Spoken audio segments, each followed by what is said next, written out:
Been a hectic finals week down here in Bloomington. We have an even more hectic NFL football season to talk about. Today, join us as we dive into a mid-season or two-thirds season checkup, if we're getting specific, as we discuss the biggest storylines heading into the final stretch of games. Stick around because it's all next on The Toss-Up.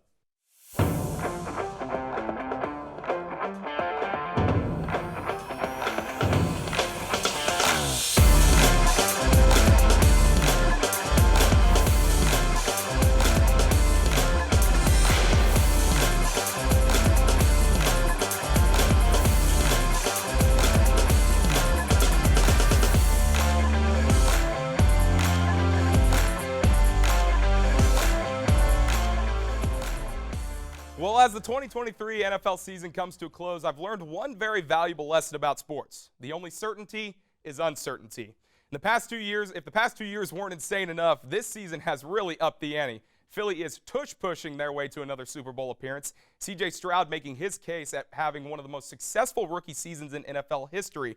Mac Jones and Bill Belichick are struggling in New England. The Bills are still figuring it out. KC has lost a couple tough ones, and the Packers are staying alive. Joining me in the studio to break down everything is Joe Elms, the co-host of Sports Talk on Elm Street, anchor connoisseur Elias Khoury making his toss-up return, Justin Lemke, and Ryan Cohen making his toss-up debut. He is in the studio with us. Gentlemen, thank you so much for joining me. Joe, I'm going to go to you first. You know, everything I just talked about, I kind of spoke on quite a bit, but what are your biggest takeaways from this insane NFL season that we've been watching so far? I would say that you put it perfectly. The only certainty is uncertainty. My biggest takeaway is I would say that as of right now, the San Francisco 49ers have solidified their case as the best team all around in the league when everyone's healthy. I think a big takeaway for me, you mentioned the Kansas City Chiefs, the struggles they're having. Their defense has been amazing all season. It's actually been their offense that's been a bit of the issue. I think whoever over there that decided Tyreek was not worth the money made a huge mistake. Is it the Valdez-Scantling drop is going to live in infamy if it comes back to bite him later? Elias, what do you think? I think my biggest takeaway has got to be that coaches have a bigger impact on teams than I think people are willing to admit. I mean, we've seen so many different teams this year where you think the talent might be there, it might not be there. Look at the Texans. They're obviously outperforming their roster. The Colts are outperforming their roster at the moment. And you got teams that, you know, maybe should be performing better. And you've got coaches that are holding them back, and I'm sure we'll get into that a little bit later.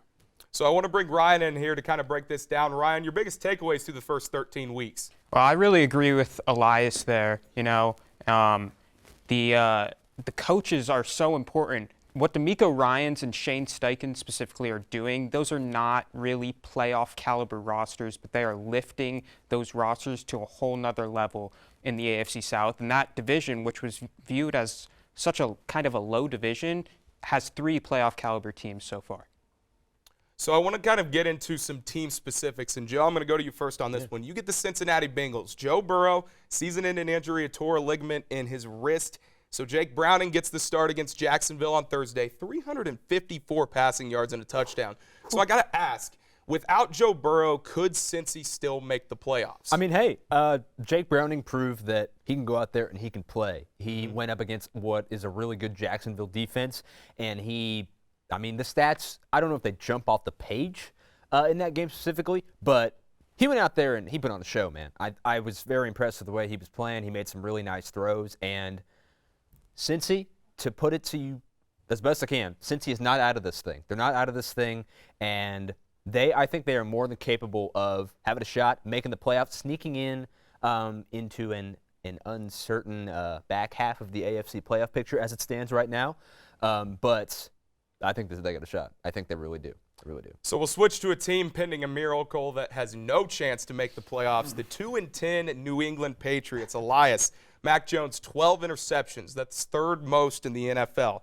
In 5 of their games, they've put up 7 points or less. So I got to ask, what, in your opinion, is going wrong in New England right now? Well, I think it's easier for me to list the things that are going right, but that'd be a very boring show because we just kind of sit here in silence. Nothing's going well in New England right now. They're not a good football team. And I'll be honest, I think the biggest issue is that they have a bad coach. Right, because I know. I think Bill Belichick was a great coach. He maybe was the greatest coach ever. unable to compete with the young minds that we've got in the NFL right now. I mean, look at a guy like Brock Purdy. People don't think Brock Purdy's very good. People would probably put Brock Purdy and Mac Jones on a similar level as far as like raw talent and what they're able to do with a football. But you've also got this incredible system that Brock Purdy's been thrown into. People don't think Gardner Minshew's very good. He was a backup quarterback the last few years. But he's getting put by Shane Steichen into this, this offense where he's able to have a lot of success. Bill Belichick is not setting up his quarterback to succeed right now. Mac Jones has lost all confidence in himself because Bill Belichick has shown that he has no confidence in him, thrusting in these other guys, bringing in a guy like Malik Cunningham, who's virtually a wide receiver at this point, to put pressure on his quarterback. And sometimes pressure makes diamonds. Sometimes pressure just makes Mac Jones worse at football. Well, you mentioned a lot of great points there. Justin, I want to go to you with a team that is making a lot of noise right now, and C.J. Stroud and the Houston Texans. Stroud, 3,540 passing yards on the year, 20 touchdowns, only 5 interceptions. The rest of their season looks like this. They've got the Jets, the Browns, the Colts, and they play the Titans twice. In your opinion, if Houston makes the playoffs, if they're able to punch their ticket and get into the postseason, how far do you think they will go? How far do you think Stroud can take them in his first year at the helm? I think when you have an underdog team like that, that's, again, as you mentioned, outperforming the roster, I think you have to think about the amount of steam they have coming off them, and they got steam for sure. Now, I'm worried about the offense, which I know is crazy considering I think C.J. Stroud is the GOAT rookie quarterback. If he keeps up this pace, no one's putting up numbers like that the rookie year. Nico Collins is balling. The injury to Tank Dell is a pretty big setback. I think he was a great number 2. He put up great numbers, less than Nico, but still great numbers.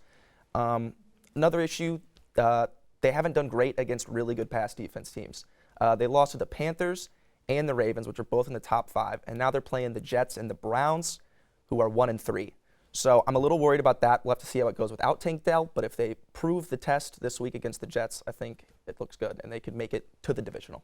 So for our last team-specific question, I'm going to bring Ryan back here. Ryan, this is a team that is making a lot of noise recently. It's the Green Bay Packers. They start 2-5. They've won 4 of their last 5. Jordan Love has not thrown an interception in his last 3 games. They're on the uptick, and then Christian Watson goes down in the KC game, with a non-contact injury. Pretty horrible to see that. There's a lot of positions that are banged up for this squad. So how do you see this team faring as they continue to try to get into the playoff hunt? What's your diagnosis, Dr. Ryan?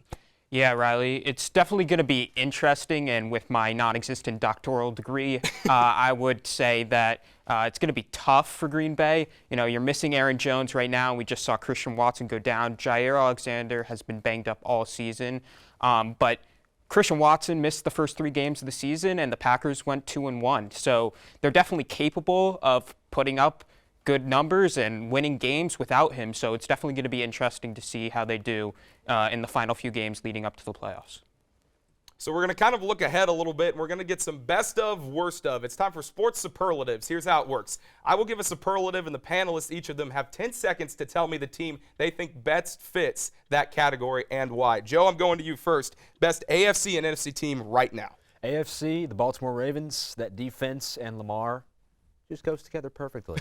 And the best NFC team, as I said earlier, the San Francisco 49ers. When everybody is healthy and firing on all cylinders, there's nobody in the league that can measure up to that team. Elias. Well, I'm going to second him on the 49ers, and I'm going to use the rest of my 10 seconds to talk about the best AFC team, and that's the Indianapolis Colts. Oh, my God. They may not have the best roster, but your team's only as good as your coach. And I'm not a man with a lot of money, but if I did, I would take my entire tuition, and I would bet it all on Gardner Minshew. Justin, wash out that take real quick. Unfortunately, I'm going to have to be a little bit basic and copy Joe here. I think that's a perfect take. I think the Ravens are the best team in the AFC. The Niners are the best in the NFC. And what they did to Philadelphia was a crime, quite frankly. I think that just proves that, to your point, when everybody's healthy, I don't know how you can compete. Ryan, best AFC and NFC team. Yeah, I'm going to be a generic again and go with the Ravens and the 49ers. I feel like for the Niners, they're basically like robots on the field, just how well Kyle Shanahan coaches them up and makes them into this well-oiled machine. So I'm coming right back to you on this one, Ryan. Who is your most underrated AFC and NFC team? Okay, I might get a lot of heat for this, but for the NFC, I'm going to go with the Dallas Cowboys. You have, in my opinion, the best quarterback in football right now in Dak Prescott. And for the AFC, I'm going to go with the Houston Texans. Okay, Justin, you're up. Most underrated. We got some heat there on that take here on the toss-up. Who's your most underrated AFC and NFC team? Most underrated AFC team, I'm going with the Colts. I agree with my boy Elias here. Very well coached team, that's all I can say. NFC team, I'm going with the Seattle Seahawks. I think Geno had a couple of tough weeks and got people down on him, but he's bounced back. I'll tell you what, this is going to be I wouldn't say it's a hot take, but I think it's one that you wouldn't expect. And I'm going to stick with my same two answers for the best AFC and NFC teams because I think the 49ers, while a lot of people sort of unanimously agree that they're the best team in the league, I don't think we're really understanding just how good this team is. I mean, we've got one of the best offensive minds in the history of football, coaching one of the most talented rosters that we've ever seen offensively with absolute studs on defense. This is a team that might not lose another football game this season. Right. And, I mean, the Colts, people can continue to say that they're not a Super Bowl contender. They're not just a Super Bowl contender. They've got to be the favorite right now.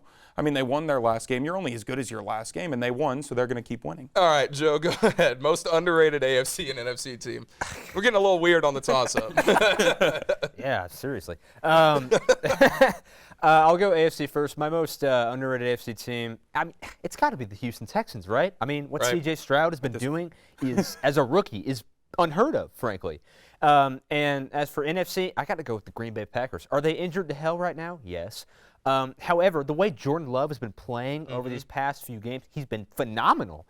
And they've got some fire. And heading into the last few weeks of the season, those are the teams you got to watch out for. So we'll go from a team that's maybe not getting looked at enough to teams that are getting looked at too much. Your most overrated AFC and NFC team. Most overrated AFC team, I think for me it might be the Dolphins because I know. Wow. Might be the Dolphins because that offense, they beat up on bad teams. They have not proven that they can beat a good team yet. Until that happens, I'm not really sold. And for NFC, I think I got to go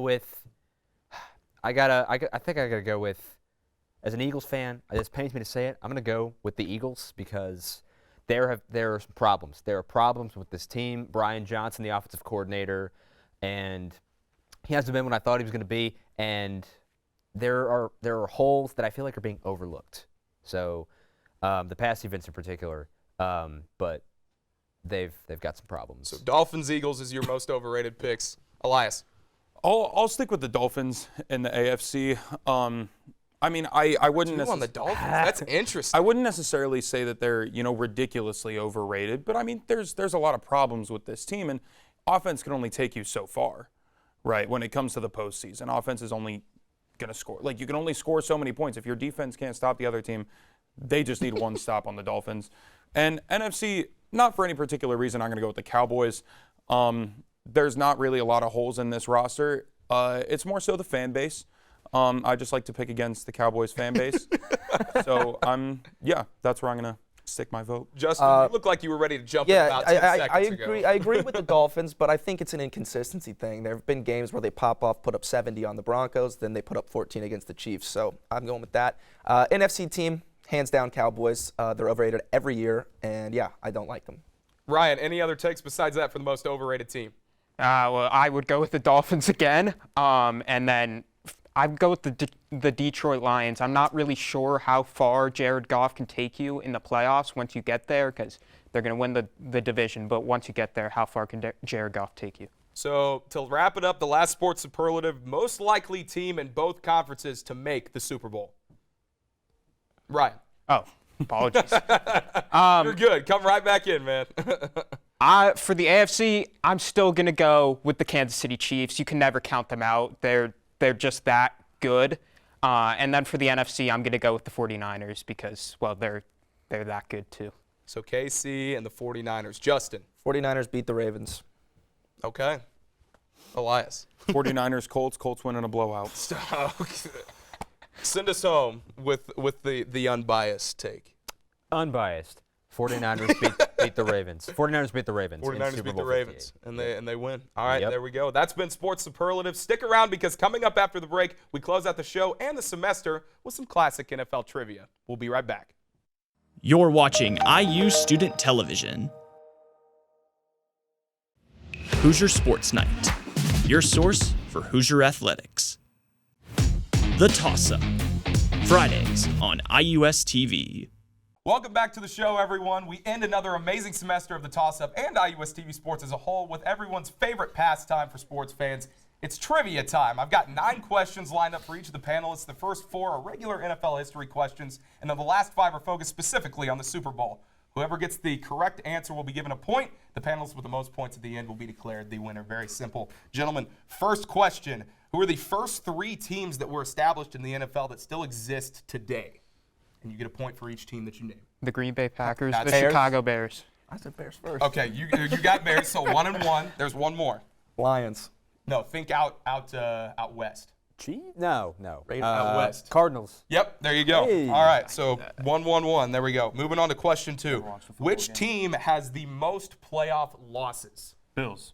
Nope. Cowboys. The Nope. Packers. Nope. Bears. Nope. Patriots. Same division as the Packers. Lions. Nope. Vikings. Yep. Justin got a point. He's in the lead with Turn 2. me up. Turn me Question up. 3. What is the newest NFL franchise? Carolina Panthers. You got it. You got it. Boom! 2 There we points go. for Joe Elms. Ryan's got 1. Justin's got 2. Elias, still a goose egg on the board. Let's see if you can get this one. First for player comedic to relief. throw for 4,000 yards. Andrew Luck. Nope. All right. Archie Manning. Nope. Older Troy quarterback. Aikman. Joe Montana. You're really Joe Namath. Steve Young. Yep, you got it. All right, Justin This guy's, takes the I'm just lead. writing you, Joe man. I'm just Montana. writing Close to you. Joe Namath because they're both Joe. Yeah, exactly. You got part of the name right. He got the first. He got 50%. We'll move on to the be Super mad. Bowl Is that how questions. really? All right. So you get a bonus point if you can tell me how long the run was. But who has the longest run in Super Bowl history? Longest run of what? Longest rush. Like the running back runs. Terrell Davis? No, I don't even know if he made a Super Bowl. Franco Harris. Nope. Jerome Bettis. Nope. I'm out on Steelers running backs. All right, we'll just skip that one. It was Willie Parker. Nobody watches this. No, bro. So we'll move on to that. All right, question 2. Which quarterback threw 4 and caught a touchdown Foles. pass? Yep, Nick there you Foles. go. All right, Elms has got it. Number 3, the most passing touchdowns in a single Super Bowl game. Who and how many? 6, Steve Young. How did you know that? I don't know.